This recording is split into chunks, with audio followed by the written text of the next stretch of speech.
अस्सलाम वालेकुम। हुज़ूर सल्लल्लाहु अलैहि वसल्लम ने औरतों को उनके गुनाहों की वजह से दोज़ख में देखा। औरतों के जहन्नुम में कसरत से दाखिल होने की वजह से एक हदीस में आया है कि हज़रत अबू सईद रज़ियल्लाहु तआला अन्हु फरमाते हैं कि हुज़ूर सल्लल्लाहु अलैहि वसल्लम ईद के दिन ईदगाह तशरीफ़ ले गए। जब औरतों के मजमे पर गुज़र हुआ तो हुज़ूर सल्लल्लाहु अलैहि वसल्लम ने औरतों से खिताब फरमाकर इरशाद फरमाया कि तुम सदका बहुत कसरत से किया करो। मैंने औरतों को बहुत कसरत से जहन्नुम में देखा है। औरतों ने दरियाफ्त किया, या रसूल अल्लाह सल्लल्लाहु अलैहि वसल्लम, ये क्या बात है? हुज़ूर पाक ने फरमाया, उसकी वजह यह है कि औरतें लानत बद्दुआएं बहुत करती हैं और खाविंद की नाशुक्री बहुत करती हैं। हमारे प्यारे नबी करीम पाक सल्लल्लाहु अलैहि वसल्लम ने जिन 6 गुनाहगार औरतों का और उनके आज़ाब का जिक्र किया है वो ये हैं। औरत का बेपर्दा। आप सल्लल्लाहु अलैहि वसल्लम ने फरमाया कि मैंने एक औरत को देखा कि वह अपने बालों के ज़रिए जहन्नुम के अंदर लटकी हुई है और उसका दिमाग हंडिया की तरह पक रहा है। फिर नबी करीम पाक सल्लल्लाहु अलैहि वसल्लम ने इरशाद फरमाया कि जिस औरत को मैंने सर के बालों के ज़रिए जहन्नुम में लटका देखा और उसका दिमाग हंडिया की तरह पक रहा था, उसको ये आज़ाब घर से बाहर नंगे सर जाने की वजह से हो रहा था।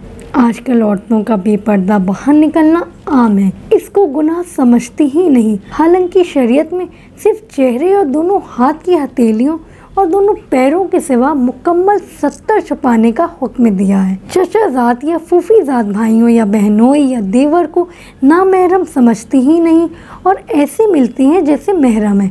अल्लाह इससे सारी ख़वातीन की हिफाजत फरमाए। दूसरी औरत को अल्लाह के रसूल सल्लल्लाहु अलैहि वसल्लम ने देखा कि वह ज़बान के बल जहन्नुम में अंदर लटकी हुई है।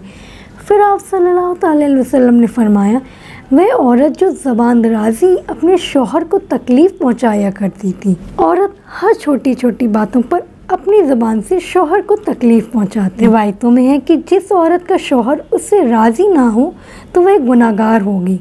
बात बात में लड़ना और शौहर से बदतमीज़ी करना जैसी उनकी आदत हो।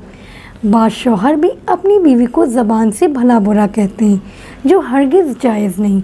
लेकिन अभी का जिक्र ख़वातीन के आज़ाब के बारे में है, लिहाजा ख़वातीन इससे परहेज़ करें और अपने शौहर के साथ हुस्न सलूक करें। तीसरी औरत जो हुज़ूर पाक सल्लल्लाहु अलैहि वसल्लम ने देखी, वह अपनी छातियों के बल जहन्नुम में लटकी हुई हैं और आप सल्लल्लाहु अलैहि वसल्लम ने फरमाया कि ये वो औरत है जो शादीशुदा होने के बावजूद दूसरे मर्दों से नाजायज़ ताल्लुकात रखती थी। आप सल्लल्लाहु अलैहि वसल्लम का इरशाद है, हया ईमान की एक शाख है। नाजायज़ रिश्ते की शुरुआत बेहयाई से होती है। एक हया वाली खातून जिसके अंदर हया और अल्लाह का डर हो, वो कभी ऐसा घिनौना काम नहीं करेगी। बेपर्दगी इसकी अहम वजह है। चौथी औरत जिसको हुज़ूर पाक सल्लल्लाहु अलैहि वसल्लम ने इस हालात में देखा कि उसके दोनों पैर सीने से बंधे हुए हैं और दोनों हाथ सर से बंधे हुए हैं। आप सल्लल्लाहु अलैहि वसल्लम ने फरमाया, ये वो औरत है जो दुनिया में जनाबत और हैज़ से पाक साफ़ रहने का एहतमाम नहीं करती थी और नमाज के साथ बड़ी लापरवाही का मामला करती थी। पाकी आधा ईमान है, इसलिए मर्द हो या औरत पाकी का ख़ास ख्याल रखना चाहिए। पांचवी औरत के बारे में रसूलुल्लाह सल्लल्लाहु अलैहि वसल्लम ने इरशाद फरमाया कि मैंने देखा कि उसका चेहरा खिंजीर की तरह है और बाकी जिस्म गधे की तरह है और सांप बिच्छू उससे लिपटे हुए हैं। फिर आप सल्लल्लाहु अलैहि वसल्लम ने फरमाया कि वह औरत को झूठ बोलने और चुगली खाने की वजह से आज़ाब हो रहा है। झूठ और चुगली अक्सर ख़वातीन में ज़्यादा पाई जाती हैं, क्योंकि जहाँ 2 औरतें बैठ जाएं, इधर उधर की चुगलियाँ शुरू हो जाती है। जहन्नुम में औरतों की कसरत से जाने की एक वजह ये भी है।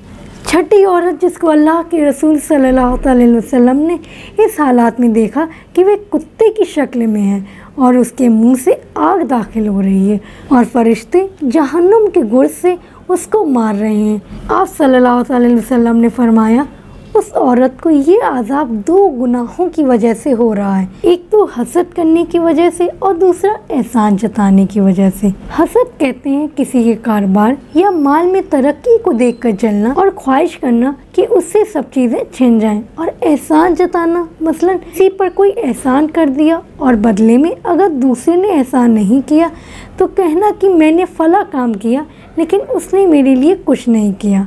इन सारे गुनाहों से बचना ज़्यादा मुश्किल नहीं है। इससे हर ख़वातीन आसानी से बच सकती हैं।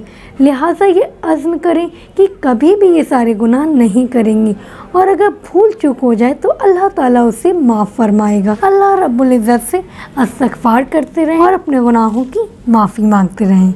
आपको मेरा ये आज का वीडियो कैसा लगा मुझे कमेंट्स में ज़रूर बताएं। वीडियो अच्छा लगा तो लाइक करें, फैमिली और फ्रेंड्स में शेयर करें।